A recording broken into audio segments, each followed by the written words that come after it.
Venezuela 30 से 50 million barrel तेल America को देगा। अमेरिकी सदर डोनाल्ड ट्रंप ने कहा तेल मार्केट रेट पर फरोख्त होगा। रकम मेरे कंट्रोल में होगी। ये रकम अमेरिकी और वेनेजुएला के अवाम के लिए होगी। वेनेजुएला से तेल अमेरिका पहुंचाया जाएगा। उधर अमेरिकी सदर ग्रीनलैंड हासिल करने पर भी बासित। व्हाइट हाउस के तर्जुमान कैरन लेट के मुताबिक नेशनल सिक्योरिटी के लिए ग्रीनलैंड को हासिल करना तरजीह है। ग्रीनलैंड को लेने के लिए मिलिट्री ऑपरेशन पर भी गौर किया जा रहा है। सीनियर अमेरिकी ओहदेदार ने कहा ग्रीनलैंड को हासिल करने का मामला अभी खत्म नहीं हुआ। ट्रंप और उनके मुशीर मुख्तलिफ ऑप्शंस पर गौर कर रहे हैं। सदर ट्रंप अपने दौरे हुकूमत में ग्रीनलैंड हासिल करना चाहते हैं।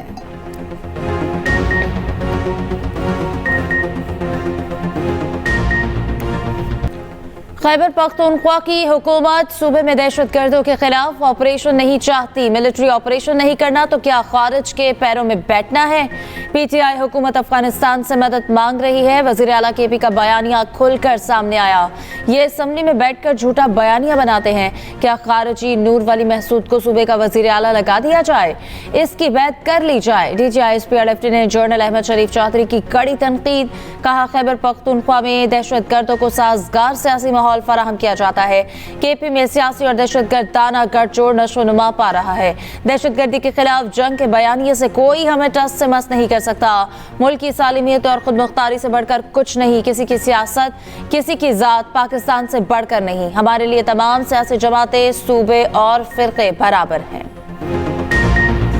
ये तो एक बड़ा मज़े का खेज बयानिया है कि जी हम तो कोई फैसला ही नहीं करते, हम तो बेख्तियार हैं और ये सारे फैसले करते। भाई वो वजीर आज़म था, वो बाख्तियार वजीर आज़म था जो बाद में कहता है मेरे पास तो इख्तियार ही क्यों नहीं था, फैसला नहीं करता हूँ। वो इतना बाख्तियार वजीर आज़म था कि उस वक्त तो वो कौम के जो आपका आर्मी चीफ है उसको कौम का बाप भी डिक्लेयर कर दिया था उन्होंने। ये काम तो किसी इतना इख्तियार तो किसी वजीर आज़म के पास नहीं था आज तक 1947 से कि वो किसी आर्मी चीफ को कौम का बाप डिक्लेयर कर दे।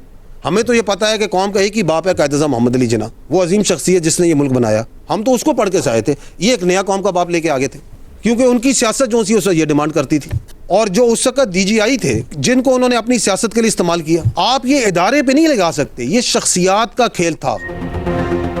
इख्तियार ना होने का बयानिया मज़े का खेस है। वो बाइख्तियार वज़ीर आज़म था जो बाद में कहता है मेरे पास फैसले का इख्तियार नहीं था। DGISPR लेफ्टिनेंट जनरल अहमद शरीफ चौधरी की न्यूज़ कॉन्फ्रेंस। कहा वो इतना बाइख्तियार था, उसने उस वक्त के आर्मी चीफ को कौम का बाप डिक्लेयर कर दिया था। इतना इख्तियार किसी वज़ीर आज़म के पास नहीं था। हमें तो ये पता है कि कौम का एक ही बाप कायद-ए-आज़म मोहम्मद अली जिन्ना है। उस वक्त की हुकूमत एक शख्स के गिर्द घूमती थी। हुकूमतें आज भी बाइख्तियार हैं, पहले भी थीं। उस शख्स ने DGISI को सियासत के लिए इस्तेमाल किया। ये इदारे का नहीं, शख्सियात का खेल था। बदकिस्मती से हमारे मुल्क में इदारे इस तरह से बाइख्तियार नहीं जैसे होने चाहिए, क्योंकि सियासत के जरिए उनको एक वक्त के लिए करप्ट कर दिया जाता है।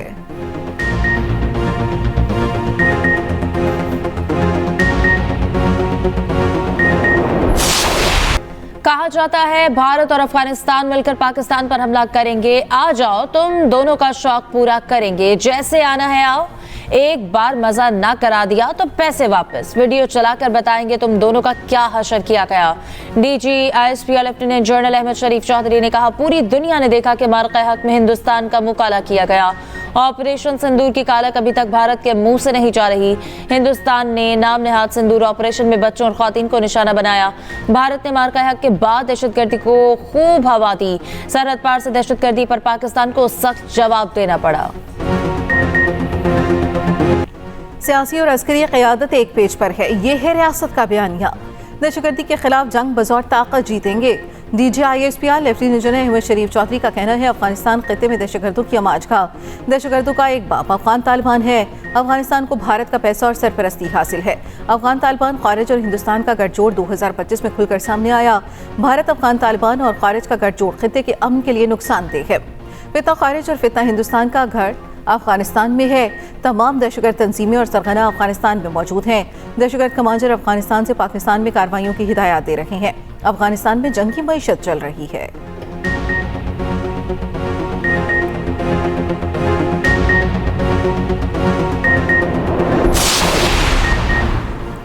लेफ्टिनेंट जनरल अहमद शरीफ चौधरी ने कहा कि अफगान बॉर्डर बंद करने से दहशतगर्दी में नुमाया कमी आई। पिछले साल 75,175 इंटेलिजेंस बेस्ड ऑपरेशन किए गए। दहशतगर्दी के 5,400 वाकयात हुए। 2,557 दहशतगर्द मारे गए। कानून नाफिज करने वाले और सिविलियंस की 1,235 शहादतें हुई।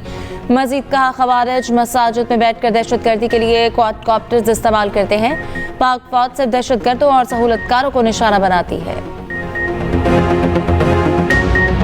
ISPR ने आज प्रेस कॉन्फ्रेंस की है, मेरे ख्याल इतनी कॉम्प्रिहेंसिव है और साथ भरपूर है एविडेंस के साथ जो KP की हुकूमत है बता देते हैं और अपनी हुकूमत में रहने के लिए, अपने हलकों में रहने के लिए, अपनी सियासी जो सफ़र है उसको कंटिन्यू रखने के लिए। मेरा जेल में मुझे हर्निया की तकलीफ़ होगी तो मेरा जिना हॉस्पिटल में ऑपरेशन था।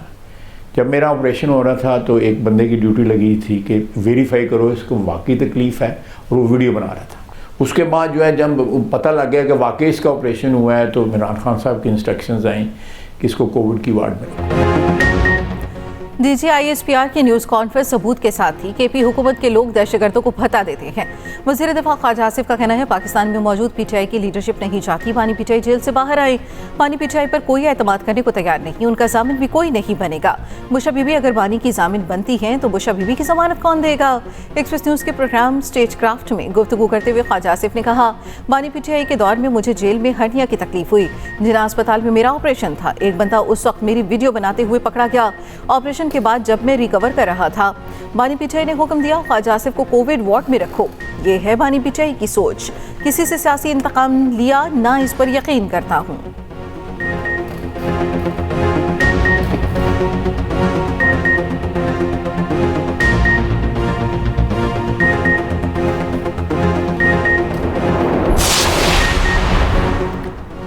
पंजाब के कई इलाके शदीद धुंध की लपेट में आ गए। मोटरवे M1, M2 और M3 धुंध के बायस बंद। मोटरवे M4 को पिंडी भटिया से फैसलाबाद तक ट्रैफिक के लिए खोल दिया गया। M5 रहीम यार खान से रोहड़ी तक सफर के लिए ममनू करार। लाहौर सियालकोट मोटरवे M11 और M14 भी बंद कर दी गई।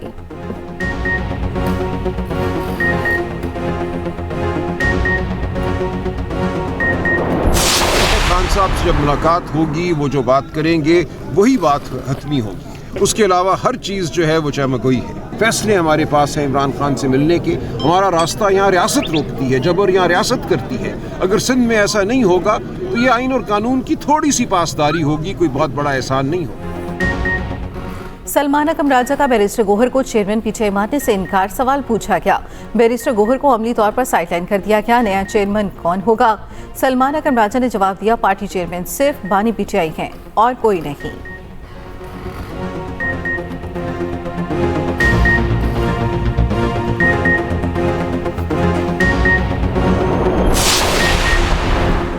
वज़ीर आज़म ने PIA के 75% हिस्स की निजकारी को बारिश का पहला खतरा करार दे दिया। शहबाज शरीफ की निजकारी कमीशन में इस्लाहात के काम की रफ्तार बढ़ाने की हिदायत। खसारे वाले रियासती इदारों की निजकारी अवलीन तरजीह करार। निजकारी कमीशन में मैरिट की बुनियाद पर शफाफ तैनातियां यकीनी बनाने का हुक्म। कमीशन को डिजिटलाइज और तमाम मनसूबों को थर्ड पार्टी ऑडिट कराने की हिदायत। पब्लिक रिलेशंस और मार्केटिंग शोबा बेहतर बनाने पर जोर।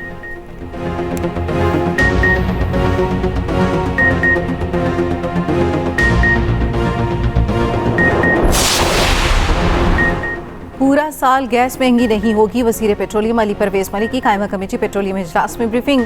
कहा, वज़ीर आज़म की हिदायत पर रवां साल गैस की कीमत बरकरार रहेगी। अगर गर्दिशी कर्ज बढ़ रहा होता तो गैस की कीमत बढ़ाना पड़ती।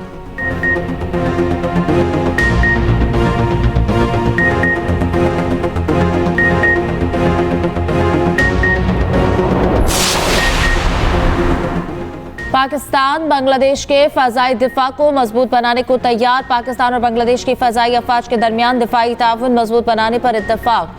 एयर चीफ ज़हीर अहमद बाबर सिद्दीकी बांग्लादेश फ़ज़ाई के लिए जामे तरबियती ताउन की यकीन दहानी। बांग्लादेशी वफ़द का नेशनल ISR, साइबर कमांड और एरोस्पेस टेक्नोलॉजी पार्क का दौरा।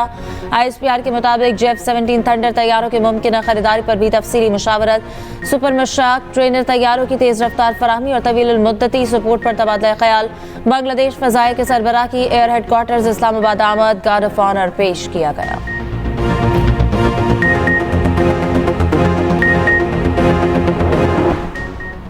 वेनेजुएला के पास 303 अरब बैरल दुनिया के सबसे बड़े ज़खायर मौजूद।